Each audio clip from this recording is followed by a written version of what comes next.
Good morning. আজকে সকাল সকাল চলে এসেছি, হাঁটতে হাঁটতে অনেক দূর এসে গেছি। মানে আমি যাচ্ছি এখন বাউটিয়ার হাট। তো আমি এখন তো মায়ের বাড়ি মানে দেশনাম গ্রামে এসে আছি। তো এখানে হাট বলতে আমাদের বাউটিয়াতে, তো সেখানে যাচ্ছি, দেখি কিছু পাই কিনা।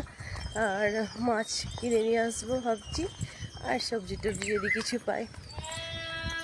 ও অনেক হাঁটলাম।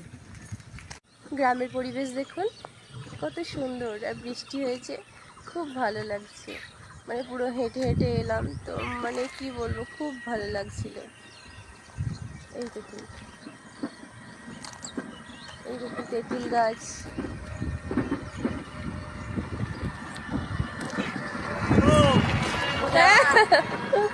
আমার বাজার করা হয়ে গেল।